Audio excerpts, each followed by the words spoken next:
아멘. 예, 여러분 감사합니다. 옆 사람하고 한번 인사하겠습니다. 새해 복 많이 받으십시오. 해피 뉴 이어. 예, 어젯밤에는 제가 해피 벌스데이 해서 큰 웃음이 났는데 여러분 오늘 이렇게 새해 첫날 첫 주일 여러분 만나서 아주 반갑습니다.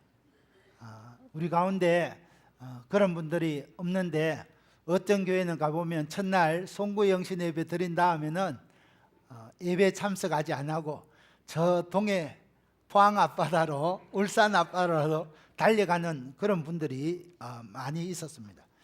여러분 1월 1일 날 태양은 이전과 다른 것이 하나도 없습니다. 그런데도 불구하고 수많은 사람들이 태양을 새해 첫날 1월 1일 날 뜨는 태양을 보기 위해서 동해 앞바다로 많은 돈을 들여서 달려갑니다. 그 이유가 어디에 있겠습니까?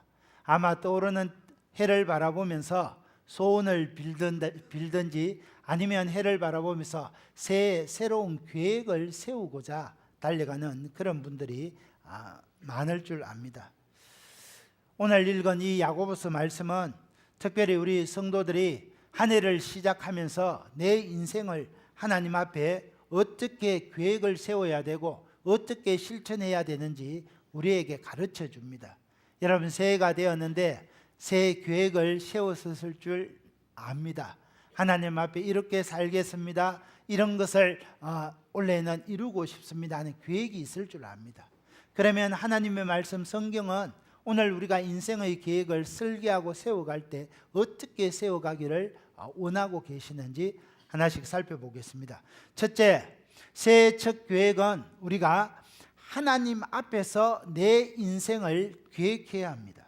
13절 말씀을 보십시오. 들으라, 너희 중에 말하기를 오늘이나 내일이나 우리가 어떤 도시에 가서 거기서 1년을 머물며 장사하여 이익을 보리라 하는 자들아. 여러분 한 사람이 나옵니다. 새로운 도시에 가서 거기서 1년을 머물며 사업을 해서 이익을 보겠다. 그렇게 계획을 세웠습니다. 여러분 이 사람은 사업하는 시기를 정했습니다. 오늘이나 내일 분명합니다. 장소도 구체적으로 정했습니다. 어느 도시, 사업 기간도 1년 동안 머물면서 많은 돈을 벌겠다는 그런 계획을 세웠습니다. 일정, 장소, 기간, 내용, 목표 등 계획과 전략이 분명했습니다. 자신감이 넘쳐 보입니다. 아마 그는 새로운 사업을 시작할 때 치밀한 시장 조사도 했을 것이고 계획도 세웠을 것입니다. 그렇게 사업하면 많은 돈을 벌 수 있으리라 그렇게 생각했을 것입니다. 이처럼 새해가 되면 많은 사람들이 오늘 이 야고보서 4장 13절에 있는 사람처럼 계획을 세웁니다. 새로운 비전을 가지고 일을 시작합니다. 여러분 이런 사람들은 계획을 세우지 않는 사람보다 비전도 있어 보이고 장래성도 있어 보입니다. 그런데 오늘 하나님의 말씀 성경에서 야고보 사도는 어떻게 이야기합니까? 14절을 보십시오. 같이 읽어볼까요? 시작. 내일 일을 너희가 알지 못하는도다. 너희 생명이 무엇이냐? 너희는 잠깐 보이다가 없어지는 안개니라. 여러분 계획을 세워놓고 열심히 일하려고 하는데 찬물을 끼얹는 말씀처럼 보입니다. 그러나 야고보가 볼 때 오늘 어느 도시에 가서 1년 동안 열심히 일해서 돈을 벌으려 하는 이 사람의 문제가 무엇입니까? 사업을 해서 많은 돈을 벌려는 목표는 갖고 있었지만 이 사람의 문제는 그의 생명은 잠깐 보이다가 사라지는 안개와 같은 존재라는 것을 깨닫지 못하고 있다는 겁니다. 이 사람은 사업을 많이 해서 돈을 버는 것이 성공의 지름길이라고 믿고 있었습니다. 열심히 노력해서 성실하게 일하면 많은 돈을 벌리라 그렇게 믿고 있었습니다. 그러나 내일 일을 알지 못하는 것이 우리 인생인데 1년 뒤에 돈을 많이 벌지 사업이 쫄딱 망할지 어떻게 알 수 있느냐는 겁니다. 여러분 우리가 새해가 되어서 1년 계획을 세우고 1년 동안 이런 사업 구상을 하고 이렇게 살아야 되겠다. 그렇게 많은 계획을 세웁니다. 그러나 우리 인생은 근본적으로 잠깐 보이다가 사라지는 안개와 같이 연약한 존재라는 사실을 잊어서는 안 됩니다. 내가 다 할 수 있는 것 같고 내가 원대한 꿈과 포부를 세우지만은 내일 일을 알지 못하는 연약한 인생이라는 사실을 기억해야 한다는 것입니다. 세번역 성경은 이렇게 번역했습니다. 여러분은 내일 일을 알지 못합니다. 여러분의 생명이 무엇입니까? 여러분의 생명은 잠깐 나타났다가 사라져 버리는 안개와 같습니다. 사랑하는 형제자매 여러분, 내일 일도 알지 못하는데 1년 뒤에 우리 인생을 어떻게 알 수 있겠습니까? 제가 이제 제 나이가 50을 넘어가다 보니까 여러 가지 생각이 들었습니다. 이전에는 해가 바뀌면 나는 가만히 이 자리에 서 있고 세월이 지나간다고 생각했습니다. 그러나 50이 넘다 보니까 이제는 세월과 함께 내가 지나가고 있다, 이런 생각이 들었습니다. 내가 살고 있는 집, 내가 살고 있는 도시, 내가 살고 있는 나라, 내가 두 발을 딛고 살아가는 이 땅덩어리가 이제는 나와 함께, 세월과 함께 지나가고 있다 하는 생각이 들었습니다. 여러분, 한 세대가 지나가면 한 세대가 들어옵니다. 내가 사는 이 장영 땅에 내가 살다 가면 또 다른 새로운 세대가 들어서게 되는 겁니다. 그러니까 세월과 함께 내 인생도 지나가고 있다는 겁니다. 여러분, 이것을 생각하면 삶에 대해서 여러 가지 생각을 많이 가지게 됩니다. 시편 기자는 그런 우리 인생을 이렇게 표현했습니다. 우리의 연수가 70이요 강건하면 80이라도 그 연수의 자랑은 수고와 슬픔뿐이요 신속히 가니 우리가 화살과 같이 날아가나이다. 그렇게 표현했습니다. 내 인생은 신속히 날아가는 화살과 같다는 겁니다. 우리의 생명은 안개와 같습니다. 오늘 있다가 내일 사라지는 들풀과 같습니다. 그래서 하나님 말씀 성경은 모든 인생은 풀과 같고 모든 영광은 풀의 꽃과 같다고 그랬습니다. 풀도 시들고 그 인생의 영화도 떨어진다는 겁니다. 그런데도 불구하고 이 세상의 모든 살아가는 사람들은 마치 자신이 영원히 살며 떵떵거리며 살 것처럼 그렇게 생각합니다. 그래서 이 땅에 많은 재물을 쌓고 부자가 되고 부귀영화를 누리고자 합니다. 돈을 벌어서 그래서 아파트를 몇 채나 사는 그런 사람도 많이 봤습니다. 그래서 이 창녕 땅에도 아파트가 있고 대구에도 아파트가 있고 창원에도 아파트가 있고 서울에도 아파트가 있는 그런 분들 많이 만났습니다. 여러분, 이렇게 많은 아파트를 사고 많은 돈을 번다고 한들 그것이 우리 인생에게 어떤 의미가 있겠습니까? 내일 일을 알지 못하고 잠깐 보이다가 사라지는 안개와 같은 것이 우리 인생이라는 거예요. 영원하신 하나님의 눈으로 볼 때 우리 인생은 잠시 잠깐 있다 사라지는 안개에 불과합니다. 누가복음에 보면 이런 비유가 나옵니다. 한 부자가 있었는데 농사를 지어서 엄청나게 많은 곡식을 거두었습니다. 얼마나 많은 곡식을 거두었던지 곡간에 채울 곳이 없을 정도로 거두었습니다. 그래서 더 큰 곡간을 짓고 거기에 소출을 다 지어 놓았습니다. 그러면서 생각합니다. 야, 이 큰 곡간에 이렇게 많은 소출을 넣었으니 나는 이제 편하고 행복하게 살겠구나, 그렇게 생각했습니다.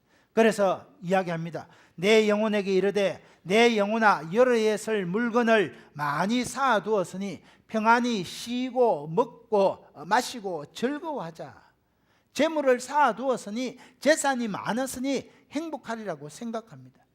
그런데 하나님께서 이 부자에게 어떻게 말씀하십니까?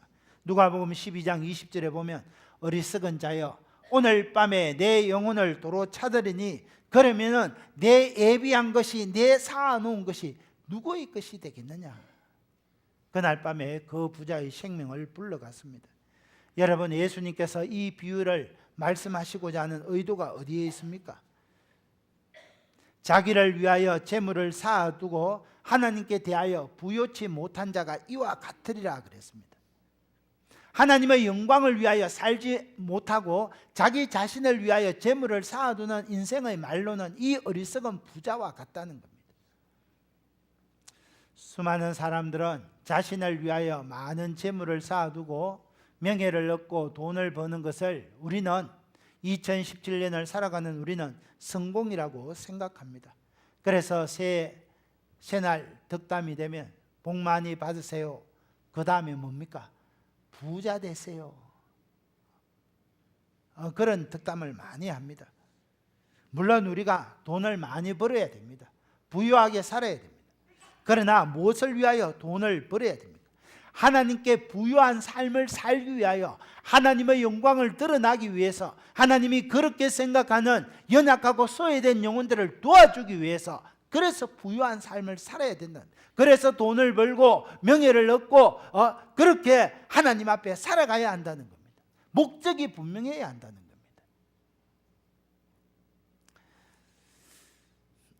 여러분, 우리가 룻기를 보면 이런 내용이 나타납니다.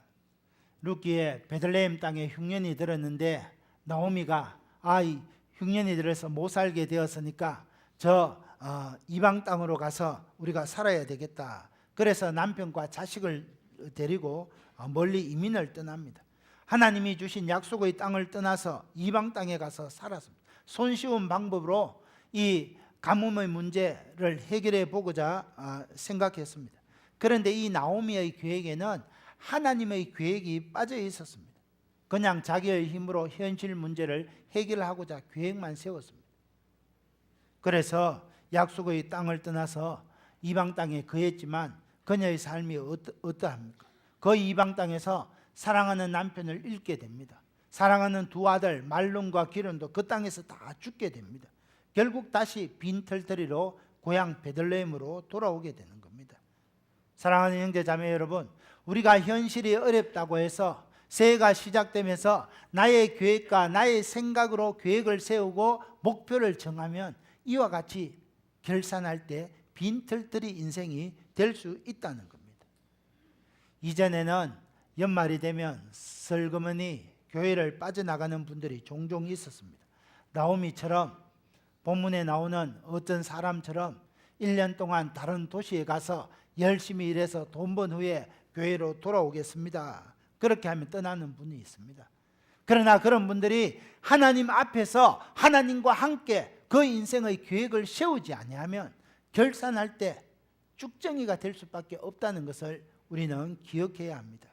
사랑하는 형제 자매 여러분, 새날이 시작되었습니다. 2017년 계획을 세울 때 하나님 앞에서 계획을 세워야 됩니다. 내가 돈 열심히 벌어 부자 되는 것 중요합니다. 왜 부자 되어야 됩니까?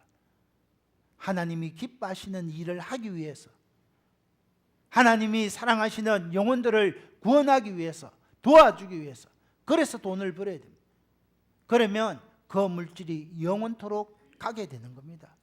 하늘에 그 물질이, 여러분이 하는 그 선행이 하늘에 쌓이게 되는 겁니다.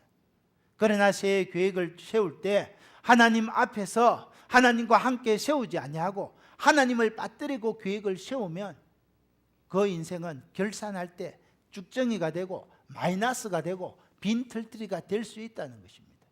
사랑하는 형제 자매 여러분, 2017년 새 계획 세우는 것 너무 중요합니다. 그러나 목사된 저는 말씀드립니다. 하나님 앞에서 하나님과 함께 새해의 계획을 세워가시기를 예수님의 이름으로 축원합니다. 둘째, 새해 계획은 주의 뜻을 따라 인생을 계획해야 합니다. 15절 우리 같이 읽겠습니다. 시작. 너희가 도리어 말하기를 주의 뜻이면 우리가 살기도 하고 이것이나 저것을 하리라 할 것이오늘. 우리가 인생 계획을 세울 때 어떻게 해야 합니까? 주님의 뜻이면 우리가 살 것입니다. 주님의 뜻이면 이런 일도 하고 저런 일도 할 것입니다. 그렇게 고백할 수 있어야 한다는 겁니다. 중요한 것은 무엇입니까? 주님의 뜻대로 살 것이고 하나님의 뜻을 따라 행하겠다는 그런 결단과 각오가 있어야 한다는 겁니다. 여러분, 우리가 오늘 예배를 마치면 늘 주기도문 암송하지 않습니까? 그때 어떻게 합니까? 하나님의 뜻이 하늘에서 이룬 것 같이 땅에서도 이루어지이다. 이 말은 무슨 뜻입니까? 하나님의 뜻이 하늘에서 이루어진 것처럼 나를 통해서 내가 사는 이 땅에도 하나님의 뜻이 이루어지게 해 주십시오. 하나님의 뜻이 이루어지는데 나를 하나님의 도구로 사용해 주십시오. 이런 의미입니다.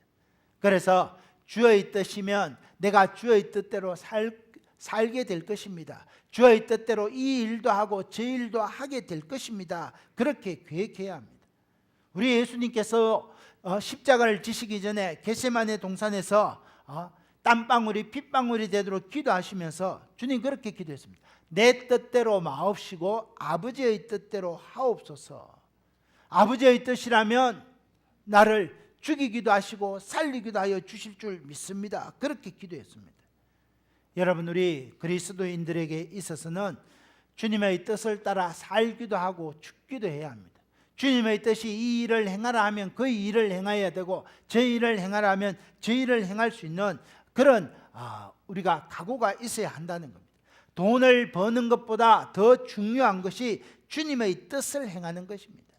물론 우리가 열심히 일해서 많은 돈을 버는 것 그 자체가 나쁜 것은 아닙니다. 그러나 중요한 것은 돈을 벌어서 어디에 쓸 것인가 하는 것, 그것이 중요합니다.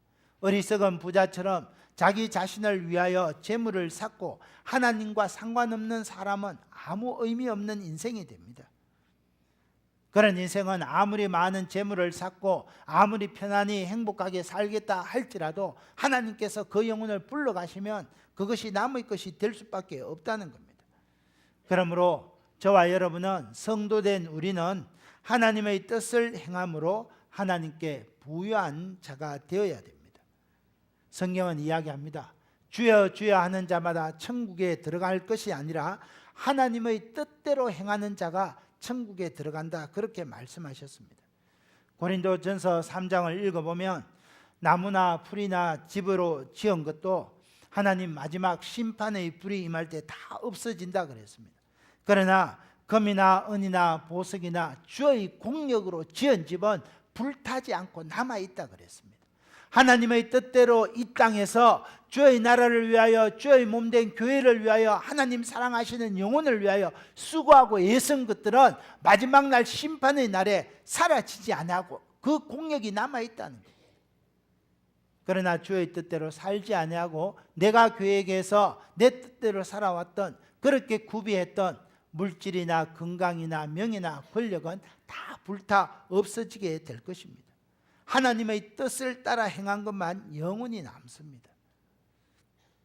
그러므로 새 계획을 세울 때 우리는 하나님의 뜻을 따라 여러분 계획을 세우는 것이 중요합니다. 그러므로 우리 성도들은 항상 주의 뜻을 중심으로 살아야 합니다. 사업을 해도 주의 뜻을 따라 사업을 해야 되고, 인생을 설계할 때도 주의 뜻을 따라 설계해야 합니다. 세상적으로 성공하는 것보다 주의 뜻을 따라 행하는 것을 내 삶의 가장 우선순위로 세워야 합니다. 세상에서 아무리 성공하고 재물을 얻고 인정받는다 할지라도 하나님께 보실 때 주의 뜻을 따라 산 삶이 아니면 그것은 실패한 인생입니다. 세상에서 부자일지 몰라도 하나님 눈에서 보면 가난뱅이에 불과하다는 것입니다. 그러므로 우리는 끊임없이 올 2017년을 살아가면서 주님, 주의 뜻이 어디 있습니까? 하나님의 뜻을 물어야 됩니다. 다윗을 한번 생각해 보십시오. 다윗은 모든 삶의 현장에서 주의 뜻을 묻고 주의 뜻대로 행하는 삶을 살았습니다. 여러분, 우리의 삶이 하나님의 뜻과 동떨어진 삶이 아닙니다. 하나님의 뜻은 우리의 삶 속에 구체적으로 나타나 있습니다. 바울은 먹든지 마시든지 하나님의 영광을 위하여 사는 것이 하나님의 뜻이라고 했습니다.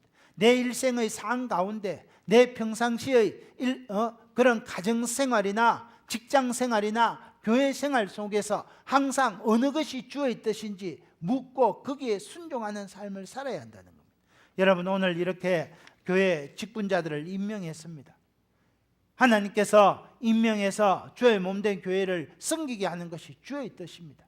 그러면 감사함으로 받고 순종하고 섬기는 것, 그것이 하나님이 앞에 인정받고 복받는 길이라는 것을 기억해야 합니다. 여러분, 하나님의 몸된 교회를 세워가는 데는 더 소중하고 더 못하고 그런 구분이 없습니다.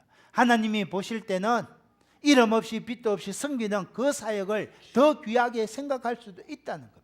이것이 주의 뜻이면 제가 그렇게 살겠습니다. 이것이 주의 뜻이면 그렇게 봉사하고 헌신하겠습니다.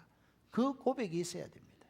오늘 이 자리에 있는 사랑하는 형제자매님들은 인생을 계획하면서 항상 주의 뜻을 묻고 그대로 살아가는 그런 백성들이 되시기를 예수님의 이름으로 축원합니다.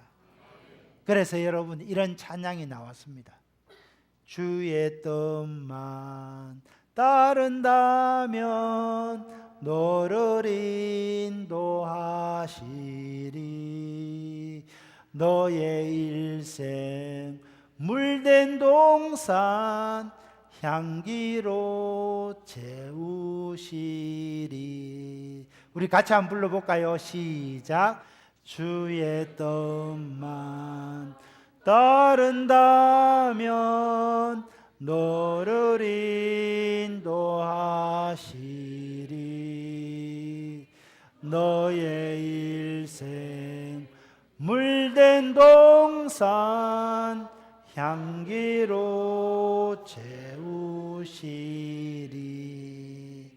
2017년 새해는 이런 삶이 되시기를 예수님의 이름으로 축원합니다. 끝으로 셋째, 선을 알면 실천하도록 인생을 계획해야 합니다. 여러분, 하나님과 함께 계획을 세우는 것이 첫 번째 단계이고, 두 번째 단계는 내 뜻이 아니라 주의 뜻에 따라서 인생을 계획해 나가는 겁니다. 마지막 세 번째 단계는 그 계획을 실천에 옮겨야 됩니다. 16절 말씀을 보십시오. 이제도 너희가 허탄한 자랑을 하니 그러한 자랑은 다 악한 것이라. 여러분, 제가 아는 어떤 분은 항상 새해가 되면 자기의 계획을 아주 자랑합니다. 그래서 그 계획을 들으면 그분의 계획은 다 이루어지는 것 같고 너무너무 부럽습니다. 그런데 연말에 돼서 결산할 때 보면 여러분, 그 계획이 얼마나 초라한지 모릅니다. 그래서 제가 다음에 그분의 이야기를 들을 때는 한 50% 정도는 깎아서 듣습니다. 저분은 좀 풍이 심한 분이구나. 여러분, 그렇게 신뢰를 잃어버리게 되는 겁니다. 그런데 오늘 야고보는 그런 자랑은 다 허탄한 자랑이고 그런 자랑은 악한 것이다, 그렇게 이야기합니다. 17절입니다. 그러므로 같이 읽읍시다. 시작. 그러므로 사람이 선을 행할 줄 알고도 행하지 아니하면 죄니라. 아멘. 여러분, 요나를 생각해 보십시오. 요나는 니느웨에 가서 니느웨 백성들에게 하나님의 심판의 메시지를 전하라는 말씀을 받았습니다. 그런데 요나는 싫었습니다. 왜요? 니느웨 백성들은 바로 우리 이스라엘을 멸망시킨 우리의 원수라는 겁니다. 그 원수들에게 가서 하나님의 메시지를 전하고 그들이 회개해서 구원받는 것이 싫었습니다. 그래서 요나는 이 니느웨로 가라는 그 말씀에 불순종하고 다시스로 가는 그런 배를 타게 됩니다. 그러다가 풍랑을 만나서 다 죽게 되지 않습니까? 그래서 물고기 뱃속에 던져지는데 거기서 요나가 회개하고 다시 하나님의 말씀을 받게 됩니다. 그래서 니느웨에 가서 회개의 메시지를 전하고 니느웨 백성들이 회개하고 구원받게 되는 것을 보게 됩니다. 여러분, 이처럼 하나님의 선한 일이 무엇인지 알고도 행하지 않는 것은 죄라는 것을 우리가 기억해야 합니다. 오늘 이 시대에 살아가는 많은 성도님들이 죄에 대해서 오해하고 있는 것들이 있습니다. 사람들이 악을 행하는 것은 다 죄로 여깁니다. 그래서 성경에 살인하지 말라, 간음하지 말라, 도둑질하지 말라, 말라 하는 것을 어기는 것은 죄라고 생각합니다. 그래서 살인하지 말아야지, 도둑질하지 말아야지, 그렇게 생각합니다. 그런데 원수를 사랑하라, 내 형제를 내 몸같이 사랑하라, 사랑으로 서로 종노릇하라, 하라 이런 말씀을 행하지 않는 것도 죄라는 것을 알아야 되는데 그렇지 않다는 겁니다. 여러분, 원수를 사랑하라 했는데 안 하는 것 죄입니다. 나보다 남을 더 낫게 여기라 했는데 그렇게 하지 못한 것 죄라는 겁니다. 하나님께 마음과 뜻과 정성을 다해서 하나님을 사랑하라, 그렇게 사랑하지 못하는 것도 죄라는 것을 기억해야 하는 겁니다. 하지 말라는 것을 하게 되면 죄라는 것을 알지만은 하라는 것을 하지 않는 것도 죄라는 것을 기억해야 합니다. 성경은 분명히 이야기합니다. 사랑하는 형제자매 여러분, 사람이 선을 행할 줄 알고도 행하지 아니하면 죄니라 그랬습니다. 오늘 2017년 살아가면서 하나님께서 성도된 저와 여러분에게 하나님의 말씀을 전하고 선을 행할 수 있는 그런 기회를 많이 허락해 주실 것입니다. 하나님이 선을 행할 수 있는 기회, 복음을 전할 수 있는 기회, 하나님의 몸된 교회를 섬길 수 있는 기회, 그런 기회를 주실 때 할렐루야, 주님 부족하지만 저에게 이런 기회를 주시니 감사합니다, 행하는 것이 하나님의 뜻이라는 겁니다. 하나님 앞에서 계획을 세우고 하나님의 뜻을 따라 계획을 세웠다면 그 세운 대로 실천하십시오. 그럴 때 2017년은 여러분 부유하게 살게 될 것이고 하나님 앞에 영광 돌리는 삶을 살게 될 것입니다. 이런 놀라운 일들이 새해에는 저와 여러분의 삶 가운데 나타나게 되기를 예수님의 이름으로 축원합니다. 하나님 아버지, 올 한 해 하나님 앞에서